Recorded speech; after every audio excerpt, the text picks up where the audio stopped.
خلفائے راشدین lecture number 5 موضوع ہے حضرت ابو بکر صدیق رضی اللہ تعالی عنہ۔ میرے بھائیوں اور دوستو، گزشتہ لیکچر میں یہ بات گزر چکی ہے کہ حضرت ابو بکر صدیق رضی اللہ تعالی عنہ کتنی عمر میں رسول اللہ صلی اللہ علیہ وسلم کے دوست بنے اور کتنا عرصہ آپ نے رسول اللہ صلی اللہ علیہ وسلم کی صحبت میں گزارا۔ قرآن پاک میں اللہ تعالیٰ نے فرمایا، اے پیغمبر صلی اللہ علیہ وآلہ وسلم، آپ اس وقت کو یاد کریں، اے نبی تو اس وقت کو یاد کر جب کافروں نے تجھے اپنے گھر سے نکالا ہے اور تجھے بھی گھر سے نکالا تھا اور تیرے ساتھ ایک دوسرا آدمی بھی تھا، اسے بھی اس کے گھر سے نکالا تھا۔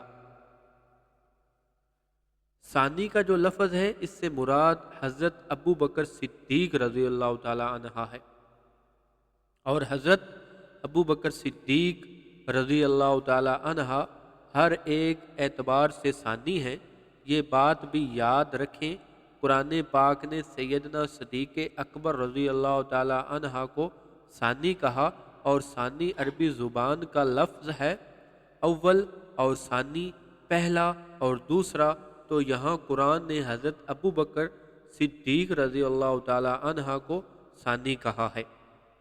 دو میں سے دوسرا، یعنی تو بھی گھر سے نکلا تھا اور ابو بکر رضی اللہ تعالی عنہ بھی گھر سے نکلا تھا، گویا کہ حضرت ابو بکر صدیق رضی اللہ تعالی عنہ کو ثانی کہا۔ سورہ توبہ پارہ نمبر 10 آیت نمبر 40۔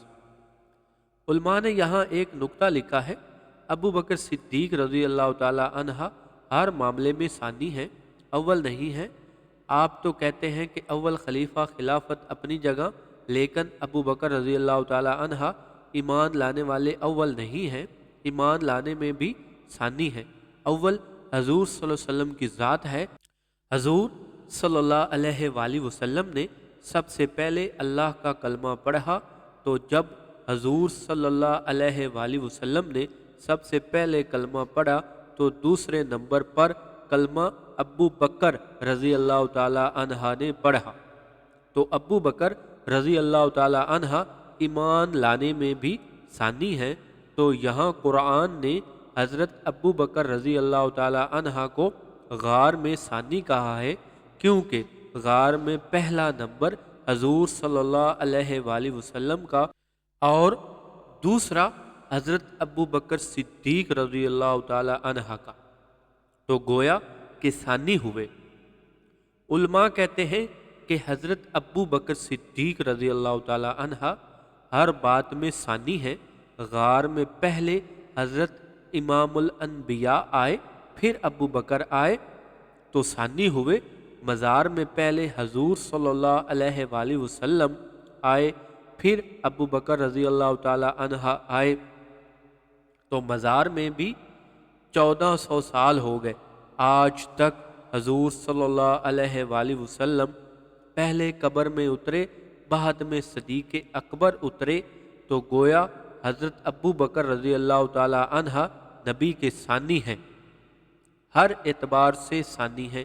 ایمان لانے میں ثانی، غار میں چڑھنے میں ثانی، رشتہ دینے میں ثانی، جنگ میں جانے میں ثانی، ہر بات میں ثانی ہیں۔ ابو بکر ثانی ہیں، سفر کا بھی ثانی، حضر کا بھی ثانی، حشر کا بھی ثانی۔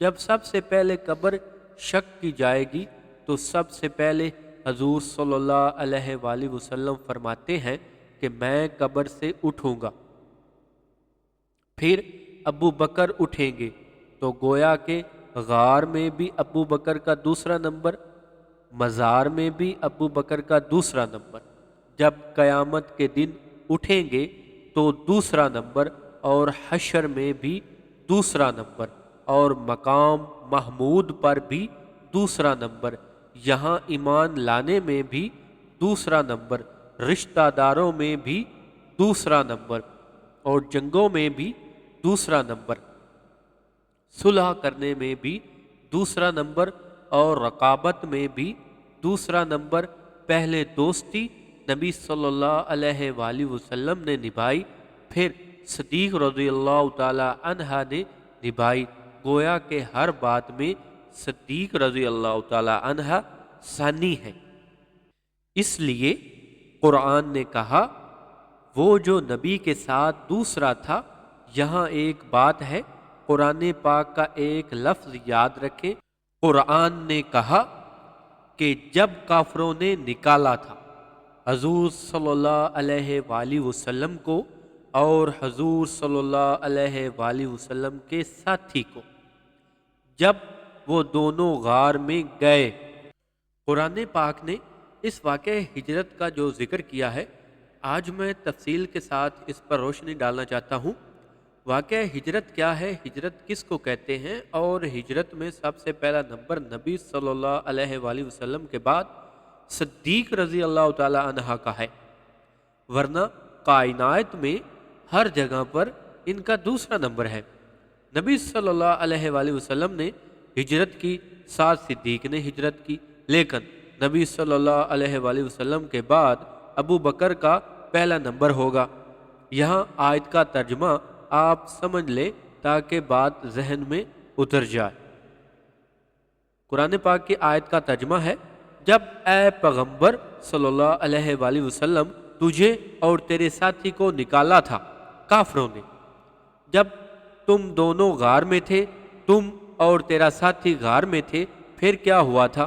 پھر یہ ساتھی جب اپنے دوست سے تو نے کہا تھا، صحابی سے، صاحب ایک کو کہتے ہیں اور صحابی بھی ایک کو کہتے ہیں، تو صاحب کا اطلاق صرف ایک پر ہوتا ہے اور جمع ہے اصحاب، اور صاحب ایک کے لیے بولا جاتا ہے۔ اس پر آپ غور کریں، نبی صلی اللہ علیہ وآلہ وسلم نے نہیں کہا، کیونکہ اگر صحابی ہو تو وہ پوری قوم اور جمعیت کی طرف اشارہ ہے، لیکن قرآن نے کہا۔ قرآن پاک میں ایک اور ذکر ہے، جب اپنے دوست سے حضور صلی اللہ علیہ وآلہ وسلم نے کہا تھا، کیا کہا تھا؟ غم نہ کر۔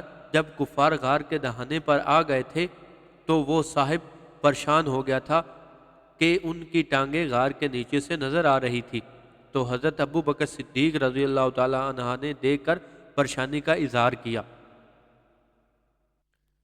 اب کچھ لوگ کہتے ہیں کہ دیکھو حضرت ابو بکر رضی اللہ تعالیٰ عنہ کو جب غار میں دشمن آ گئے تو ابو بکر رضی اللہ تعالیٰ عنہ کو ڈر گیا، یعنی کہ ڈر لگنے لگا، نبی کو تسلی دینی پڑی۔ لیکن میں قدرت خداوندی پر قربان جاؤں، ایک ہوتا ہے خوف، جیسا کہ حضرت موسیٰ علیہ السلام نے سانپوں کو دیکھا تو حضرت موسیٰ علیہ السلام ڈر گئے، تو قرآن نے کہا خوف اپنا ہوتا ہے جو بات کرتا ہے، خوف اسی کا ہوتا ہے، اور غم اپنا نہیں ہوتا، غم دوسرے کا ہوتا ہے۔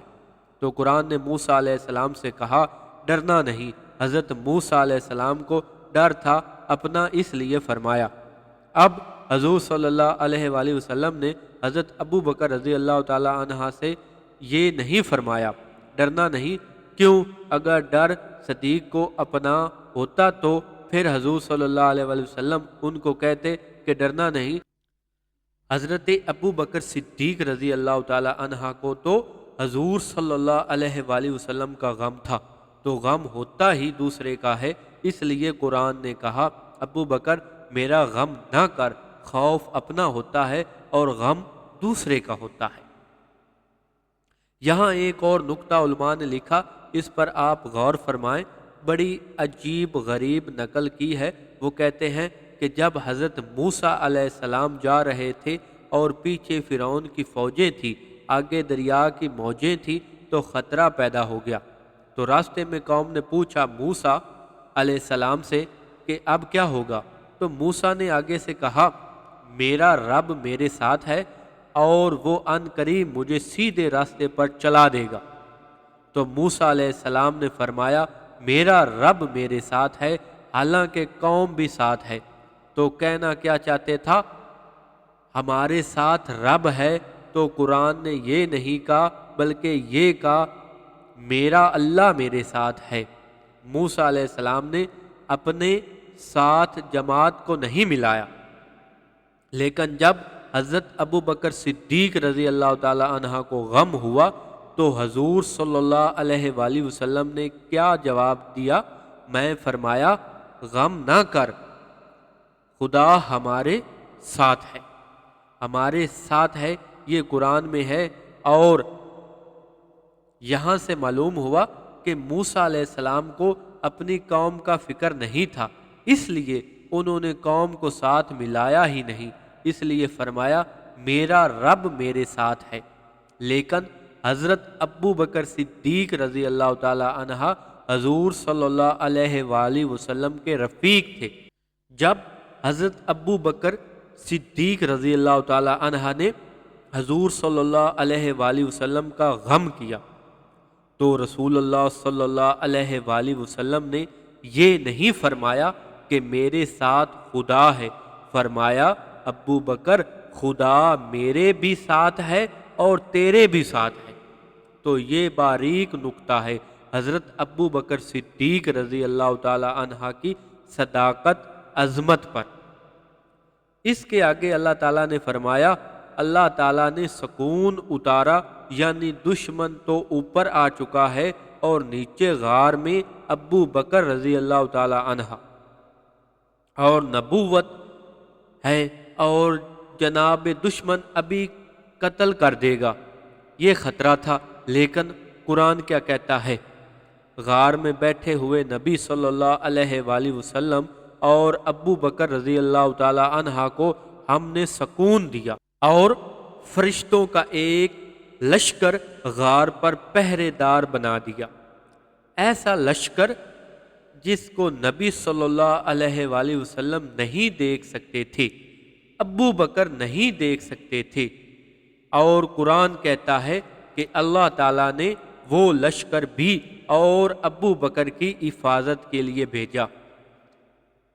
میرے بھائیوں، یہ ہے قرآن کی وہ آیت جس آیت کی روشنی میں چند باتیں عرض کروں گا۔ تو میں نے بڑے اختصار کے ساتھ آیت کا ترجمہ آپ کو سنا دیا۔ اب میں یہ واقعہ عرض کرنا چاہتا ہوں تاکہ آپ کو پتہ چلے کہ قرآن نے ابو بکر کی شان کو کتنے چاند لگائے ہیں، سیدنا صدیق اکبر کو کتنا اونچا مرتبہ عطا کیا۔ میرے دوستوں اور بھائیوں، حضور صلی اللہ علیہ وآلہ وسلم نے صدیق رضی اللہ تعالی عنہ پر اعتماد کا اظہار کیا۔ ایک آدمی کہنے لگا اعتماد کا اچھا اظہار کہ بستر تو حضور صلی اللہ علیہ وآلہ وسلم نے حضرت علی رضی اللہ تعالی عنہ کو دے دیا۔ جس کو بستر ملے، جس کو نبی کا سامان ملے، جس کو لوگوں کی امانتیں ملے، اس کو تم کہتے ہو کہ وہ چوتھے نمبر پر۔ جس کو نبی کا سامان مل گیا، نبی کا بستر مل گیا، اس کو تو پہلا خلیفہ ہونا چاہیے۔ میں نے کہا جس کو بستر ملا اگر وہ پہلا خلیفہ ہے تو وہ کون ہے؟ جس کو بستر والا ملا، ایک کو بستر ملا، ایک کو بستر والا ملا۔ ہجرت کی رات نے بڑے فیصلے کیے ہیں۔ ہجرت کی رات ہم دیکھتے ہیں کہ رات ایک ہے اور اس رات میں ایک آدمی سوتا رہا اور دوسرا آدمی جاگتا رہا۔ ایک آرام کرتا ہے، دوسرا نبی کے ساتھ چلتا رہا۔ ایک آدمی آرام کرتا رہا، دوسرا پہاڑوں کی چڑھائی چڑھتا رہا۔ ایک آرام کرتا رہا، دوسرا پتھروں پر چڑھتا رہا۔ ایک آرام کرتا رہا، دوسرا غار میں اترتا رہا۔ ایک بستر کے مزے لوٹتا رہا، دوسرا بستر والے کے مزے لوٹتا رہا۔ میرے دوستو، ہجرت کی ایک رات ہے، اس میں سردار لوگ پیغمبر صلی اللہ علیہ وآلہ وسلم شہید کرنے کے لیے تیار کھڑے ہیں، اور آپ کو یہ بھی معلوم ہونا چاہیے کہ ہجرت کا یہ واقعہ جس میں نبی صلی اللہ علیہ وآلہ وسلم نے ہجرت فرمائی ہے بعد میں پیش آیا، اور معراج کا واقعہ پہلے پیش آیا۔ معراج کے 1 سال کے بعد ہجرت ہوئی۔ یہ معراج پہلے کیوں ہوا؟ معراج نبی صلی اللہ علیہ وآلہ وسلم کو پہلے کیوں کرایا گیا؟ ہجرت بعد میں کیوں کرائے گی؟ معراج کا سفر آسمانوں کا سفر تھا۔ ایک آسمانوں میں نبی صلی اللہ علیہ وآلہ وسلم کے ساتھ گیا، ایک مدینے میں نبی صلی اللہ علیہ وآلہ وسلم کے ساتھ گیا۔ اللہ تعالیٰ نے دنیا کو دکھلانا تھا، او لوگو نبی صلی اللہ علیہ وآلہ وسلم کے اس سفر کو بھی دیکھو، اور نبی صلی اللہ علیہ وآلہ وسلم کے اس سفر کو بھی دیکھو۔ نبی صلی اللہ علیہ وآلہ وسلم کے اس سفر کے ساتھی کو دیکھو، نبی صلی اللہ علیہ وآلہ وسلم کے اس سفر کے ساتھی کو بھی دیکھو، اس سفر کے ساتھی کی وفا کو بھی دیکھو، اس سفر کے ساتھی کی وفا کو بھی دیکھو، اس سفر کے ساتھی کی وفا کو بھی دیکھو۔ نبی صلی اللہ علیہ وآلہ وسلم کے اس رفیق جبریل کو بھی دیکھو، نبی صلی اللہ علیہ وآلہ وسلم کے اس رفیق صدیق رضی اللہ تعالی عنہ کو بھی دیکھو، اس کی رفاقت کو بھی دیکھو، اس کی رفاقت کو بھی دیکھو، اس کی یاری کو بھی دیکھو، اس کی یاری کو بھی دیکھو، اس کی اداؤں کو بھی دیکھو، اس کی اداؤں کو بھی دیکھو۔ اس کی ادا موڑ پر ختم ہوگی، اس کی ادا قبر تک جاری رہی۔ اپنی اپنی ادا ہے، اپنی اپنی وفا ہے۔ دنیا کے لوگوں، جبریل علیہ السلام اور ابو بکر رضی اللہ تعالی عنہ میں بڑا فرق ہے۔ راتیں دو ہیں، ایک معراج کی رات، ایک ہجرت کی رات، اور رفیق نبی صلی اللہ علیہ وآلہ وسلم کے دو ہیں۔ ایک رفیق وہ ہے جو فرشتوں کا سردار ہے، ایک رفیق وہ ہے جو نبیوں کے بعد تمام انسانوں کا سردار ہے۔ مرتبہ نبی صلی اللہ علیہ وآلہ وسلم نے کھول دیا کہ جو معراج کی رات نبی صلی اللہ علیہ وآلہ وسلم کا ساتھی بنا، وہ نبی صلی اللہ علیہ وآلہ وسلم کو جگانے آیا، اور جو ہجرت کی رات نبی صلی اللہ علیہ وآلہ وسلم کا ساتھی بنا، اس کو نبی صلی اللہ علیہ وآلہ وسلم جگانے آیا۔ فرق ہے نا یا نہیں؟ اور معراج کی رات جب سواری کی ضرورت ہوئی تو جبریل علیہ السلام براق لائے، لیکن ہجرت کے سفر میں جب سواری کی ضرورت پڑی تو ابو بکر براق لینے نہیں گیا، خود حضور صلی اللہ علیہ وآلہ وسلم محمد کی سواری بن گیا۔ اور صدیق نے اس رات دنیا کو فیصلہ سنا دیا تھا کہ پیغمبر میرے کندھوں پر سوار ہوتا ہے، اور جس کندھے اور جس سواری پر پیغمبر سوار ہو جائے بھلا وہ بھی کسی سے پیچھے رہی ہے۔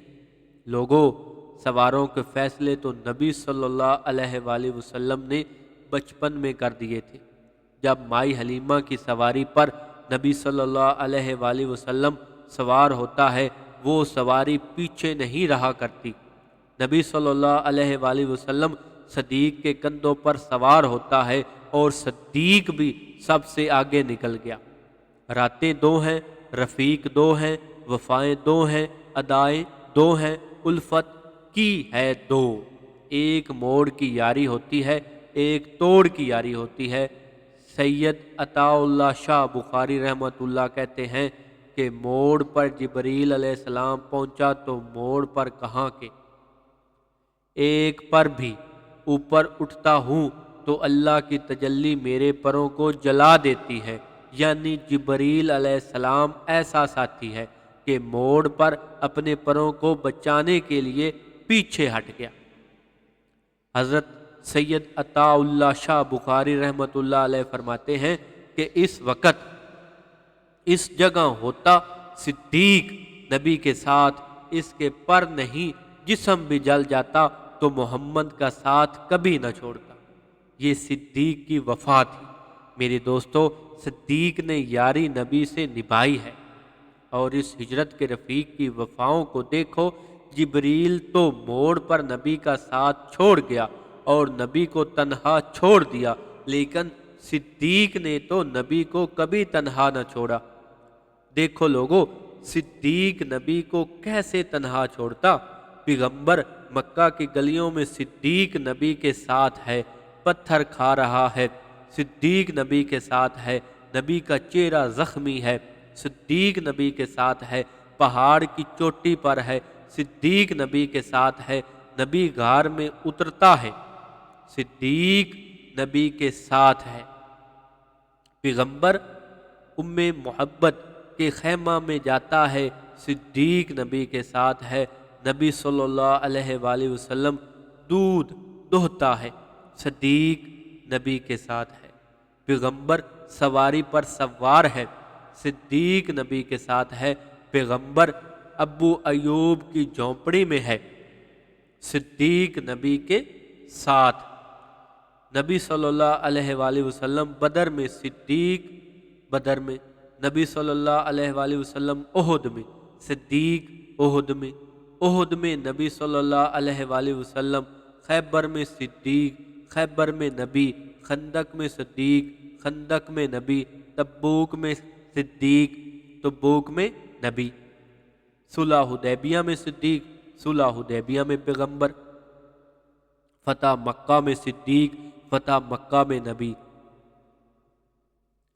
مزدلفہ میں نبی، صفا مروہ میں صدیق، صفا مروہ میں نبی، عمرہ میں صدیق، عمرہ میں نبی، حج پہ صدیق، حج پہ نبی، مسکرانے میں صدیق، مسکرانے میں پیغمبر، رشتہ لینے میں پیغمبر، رشتہ دینے میں صدیق، 1400 سال ہو گئے، صدیق قبر میں آج بھی محمد کے ساتھ ہے، تم کہتے ہو کہ بستر علی کو دیا، فرمایا اے علی یہ میرا بستر ہے، اس پر تو نے سونا ہے، 19 سردار تلواریں لے کر باہر کھڑے ہیں، نبی صلی اللہ علیہ وآلہ وسلم کو شہید کرنے کا پروگرام ہے، پیغمبر صلی اللہ علیہ وآلہ وسلم اندر ہیں، دشمن باہر ہیں۔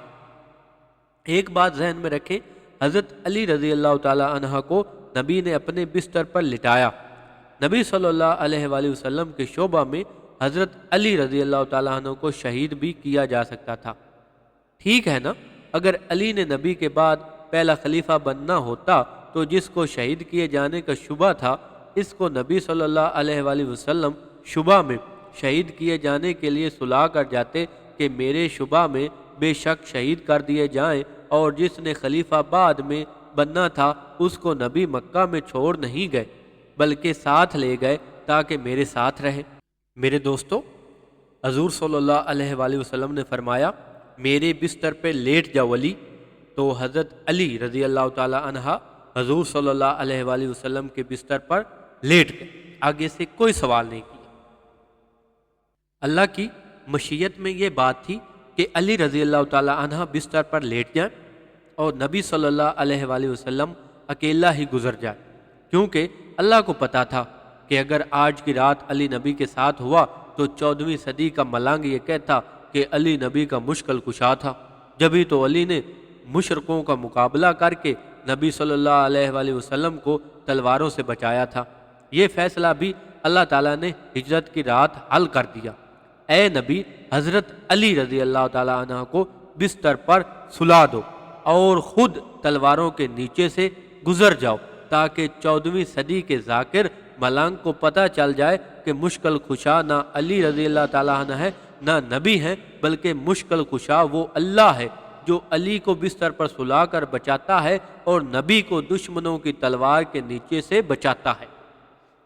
رات ایک ہے، آدمی دو ہیں، ایک علی ہے، ایک صدیق ہے، ایک سویا ہے، ایک جاگتا ہے، سونے والے سے پوچھو تو سویا کیوں، جاگنے والے سے پوچھو تو جاگا کیوں، ایک سے سونے کا راز معلوم کرو، ایک سے جاگنے کا راز معلوم کرو، خلافت کا مسئلہ آج ہی حل ہو جاتا ہے۔ علی رضی اللہ تعالی عنہ سوتا رہا، صدیق جاگتا رہا۔ علی مرتضیٰ نے فرمایا اس لیے سو گیا کہ میرے پاس امانتیں تھی لوگوں کی۔ حضور صلی اللہ علیہ وآلہ وسلم نے فرمایا علی یہ امانت ہے، یہ کپڑا ہے جو کی بوری ہے، یہ ستو کا توڑا ہے، یہ چاندی کی بالی ہے، یہ کچھ برتن ہیں، یہ کچھ زیورات ہیں، لوگوں نے مجھے امانت دی ہے، اے علی یہ امانتیں اپنے پاس رکھو اور صبح کو یہ امانتیں لوگوں کو واپس دے دینا۔ حضرت علی نے فرمایا یہ امانتیں جو نبی نے مجھے دی تھی یہ امانتیں بہت سستی تھی، اتنی ان کی قیمت نہ تھی، اس لیے میں بے فکر ہو کر سو گیا۔ میں یہاں کسی مولوی کے پاس آؤں، میں مولانا سے یہ کہوں جناب یہ 1 لاکھ روپیہ امانت کے طور پر رکھ لیں، میں دوسرے دن آپ سے جاتا ہوا لے لوں گا؟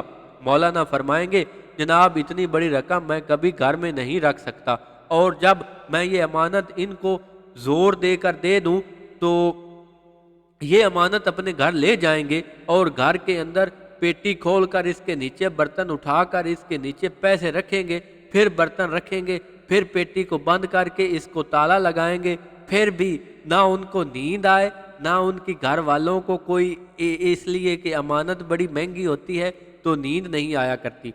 حضرت علی نے فرمایا اے دنیا کے لوگوں، میں اس لیے سو گیا تھا، جو امانتیں نبی نے مجھے دی تھی ان کی قیمت زیادہ نہ تھی۔ حضرت صدیق نے فرمایا کہ مجھے نیند اس لیے نہ آئی، جو امانت میری گود میں تھی اس کی قیمت ہی بہت زیادہ تھی، یعنی وہ بے مثال دولت تھی۔ حضور صلی اللہ علیہ وآلہ وسلم ایک بہت بڑی امانت تھی حضرت ابو بکر صدیق رضی اللہ تعالیٰ عنہ کے پاس، وہ ایک لمحہ بھی غافل نہیں رہ سکتے تھے۔ انشاءاللہ اس سے ہم اگلے لیکچر میں کور کریں گے، یہاں پر ہی ختم کرتے ہیں۔ آپ ہمیں فالو کر لیں اور اپنی رائے بھی ضرور دیجیے۔